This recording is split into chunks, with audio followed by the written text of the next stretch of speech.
Here's a question that I saw 1,000,000 times. What weapon should I choose as my login reward? I don't want to miss out. And most players will say Zenistar, some players will say Zenith, and almost nobody says Azima. And today I want to find out if this secondary weapon is not worth at least a little bit of attention. As always, my name is Leyzar, and as per the usual, I got a couple of builds laid out for you. Something cheap, something affordable that anybody can build, but of course we also have the classic endgame setup with the Riven. That said though, please keep in mind that my builds and guides take a new player friendly approach. I like to explain a lot of the things that veteran players should already be accustomed to. In case you're a veteran, you can either skip ahead or have a bit of patience. And with that out of the way, let's jump into the Azima.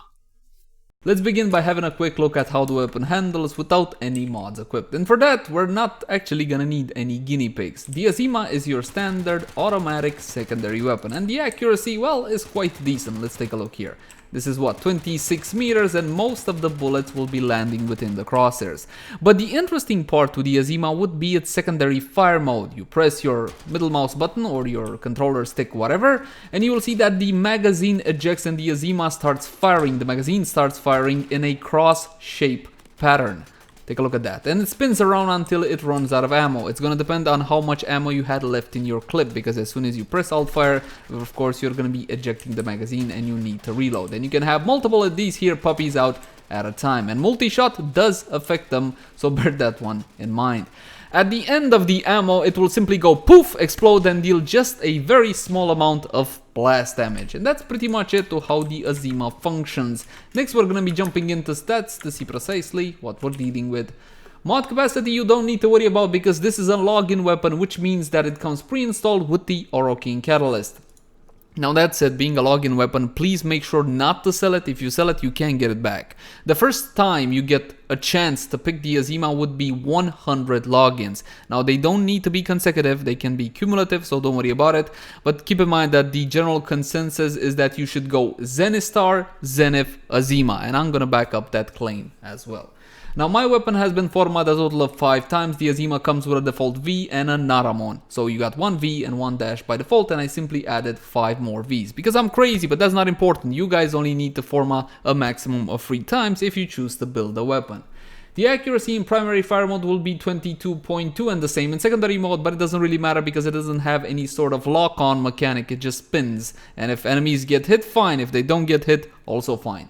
Critical chance 16% with a multiplier of 2.0x, the same in secondary fire mode. The critical chance is a tad on the low side, still worth modding for crit however. A fire rate of 10, a magazine of 75, and a reload of 1.4 seconds. Now keep in mind that if you're gonna go using your alt fire all the time, you're gonna be running out of ammo really quickly. In that case, you might want to use carrier together with ammo case. Now here's the one saving grace of the Azima, the Riven disposition of 4 out of 5, because not many players use this weapon. Again, normally this would be the last pick after you get your Zenistar, your Zenith, maybe even your Sigma and Octantis. Only then you might want to go for the Azima. Status chance 16%, and we got impact, puncture, and slash, and thankfully slash is the highest by quite a significant margin. Now let's jump into a standard build. Now this is not completed because we do have a couple of options of building the weapon. So we got damage with Torrent Strike, multi-shot with Barrel Diffusion, Lethal Torrent, critical chance, critical damage with Pistol Gambit, and Target Cracker. Now not everybody has Prime mods, so initially we're gonna go without the Prime mods. Next, we gotta decide exactly which way we wanna go. Let me show you the slash build, because again, it does have a decent status chance and it is slash base. So let's try to build it for slash. In that case, we might wanna build the viral elemental combo, which is the combination between cold and toxin. We're gonna go for the 60-60 mods, not the 90 mods, because increasing our status chance in this case will also mean more slash on the target. There we go, we got viral on the weapon. Now the weapon has 116 slash times 4 as a proc value is way over viral. Keep in mind that IPS, impact, puncture, and slash has a 4 times greater chance at applying status over elemental combos such as viral, heat, electricity, and so on and so forth. For your last mod slot, this is what I like to call the option slot. Plug into this one whatever you feel comfortable with. For example, a very smart idea would be something like Seeker with 2.1 meters worth of punch through. The bullets will be going through the target and keep hitting multiple targets. Basically, it's a form of AoE. And if you want to know exactly how punch through works, link in the cards right now. Now that is a option. Here's another option. Auger Pack with 90% extra damage, and that's gonna keep my balance between slash and viral all nice and cozy. Now that's just a couple of options. We're gonna be testing the weapon out like this to see how it performs, then we're gonna switch it up just a tad. We're gonna be spawning in Corrupted Heavy Gunners level 120 and see what the slash build can do. Now my test for a slash build is usually this: if I shoot a target till 50% HP and the slash is kill it, then it's good enough. If it doesn't, then it's not good enough. So we're gonna be emptying the entire clip on the target, and as you can see, there is a good amount of slash, but sadly, the values aren't there. So let's take a fresh target here. Maximum amount of slash, full clip on the target, and as you can see, it's not even reaching 50%, and the damage from the slashes are simply not all that high. If I was to use the secondary fire mode and just chuck a couple of these here, spinny wheels of death, you think it will do a whole lot of damage because it looks impressive, given the fact that your enemies would stay in the same place. Let's say that you clump them up with a Vauban or a Nidus, and the Nidus won't hate you for it. You know what? The Nidus won't hate you because it barely does anything, so forget about it. Most of the ammo is simply wasted if you use the secondary fire mode, because half of it at least is gonna be missed, unless again you have them all clumped up. Maybe I can get more slash out of the weapon, because I already hear you screaming, oh my god, use maim, really? Well, okay, we're gonna be using maim, which will increase the slash value, so therefore we're gonna be getting a lot more slashes out of the Azima, but you'll see that the results will be actually more weaker than with Auger Pack. So we're gonna be spawning the same targets one more time. Again, full clip on the target. More slash, yes, let's see. There you go. No, it's not even close to dying, and no matter how you mod it, you can get a decent enough slash build out of this weapon. Again, this is the 100 login option, but you can go for the Zenith as well, so bear that one in mind. So let's give a test to the secondary thing as well. Again, I think I would mod for punch through, honestly. Keep those bullets going for multiple targets. I think that would be the most useful. But as you can see, something like this is simply not all that reliable, even if they were all clumped up and all whatnot. It simply doesn't deal that much damage. So let's switch to Corrosive, because we are hitting Corrupted Heavy Gunners, and Corrosive is guaranteed to give us better results because of the bonus we're gonna be getting, and also because we're gonna be reducing our target's armor, so our subsequent shots will be dealing more and more damage. But since I'm on the subject, guys, plus IPS mods can be very tricky to use correctly. Keep in mind what they actually do. There are already 1,000 videos on YouTube about plus IPS mods. If you want me to do one, let me know in the comment section down below. These are only to be used in very specific circumstances, and trust me, this isn't one of them. We're gonna go to Electricity with Jolt, and we're gonna be having Toxin mixed in together with Electricity, and I'm even gonna bump up the Corrosive even higher with Convulsion, because I want more Corrosive procs and less slash procs. Now, even with a setup such as this, Corrosive is still not proc priority number 1, but it is close enough. I'm not willing to sacrifice another mod to add another 90. So we got Corrosive on the weapon now, so we're gonna be respawning the same targets one more time. Let's see if we can actually kill it within a clip this time. Of course we can, because it is Corrosive, and against Ferrite armor this is the way to go, and against Grineer in general, though keep in mind that Bombards, for example, have alloy armor, and against alloy armor what you want to use is radiation ideally.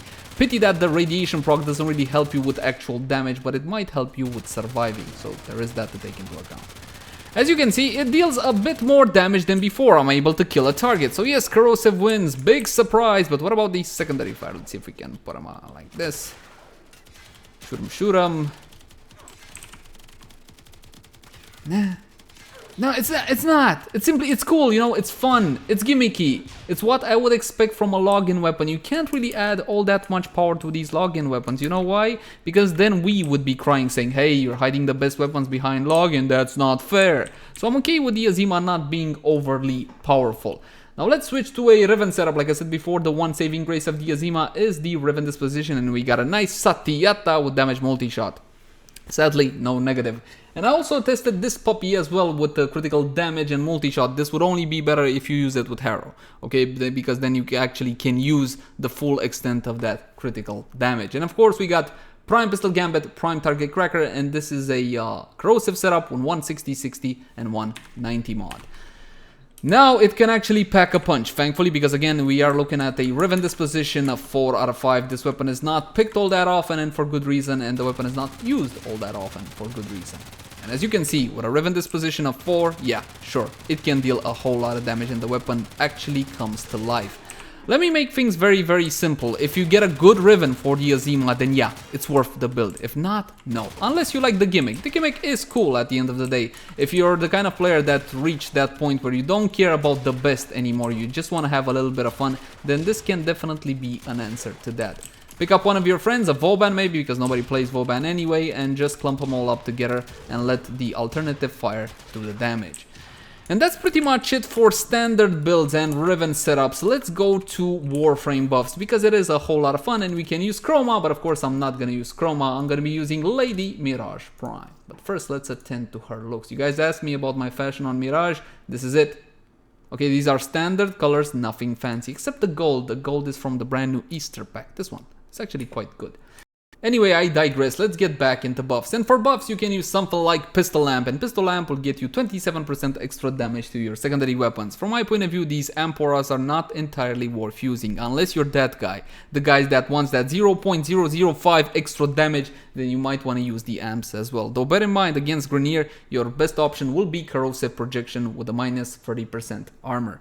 When it comes to Arcanes, we can go for damage, because why the hell not? Arcane Precision R3. Now this one will get you on headshot a massive 80% chance for plus 120% damage to pistols for 8 seconds. As for your secondary Arcane, you can go for Avenger with 30% critical chance boost bonus additive after, stacking on top of what you already have.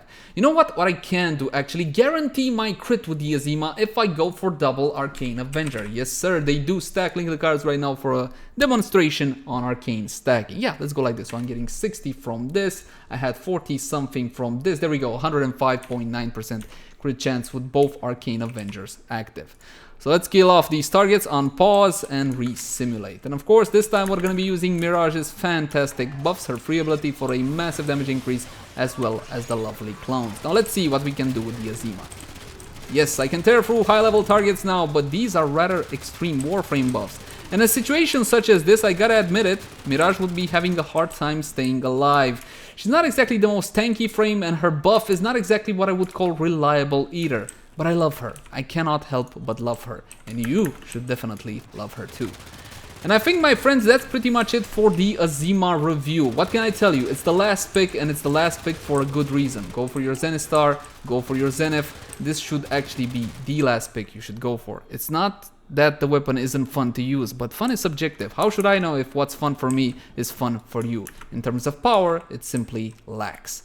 As always, my name has been Leyzar. Thank you guys so much for watching. Like, favorite, share, and subscribe if you enjoyed the content. If you got any feedback for me, then by all means, drop it in the comment section down below. Also in the comment section down below, if you guys want to suggest a particular weapon review or versus.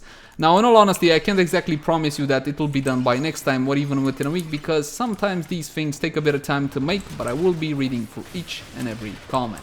You can also find me on Twitch, Facebook, Twitter, all the usual places. Until next time, my friends. Bye-bye.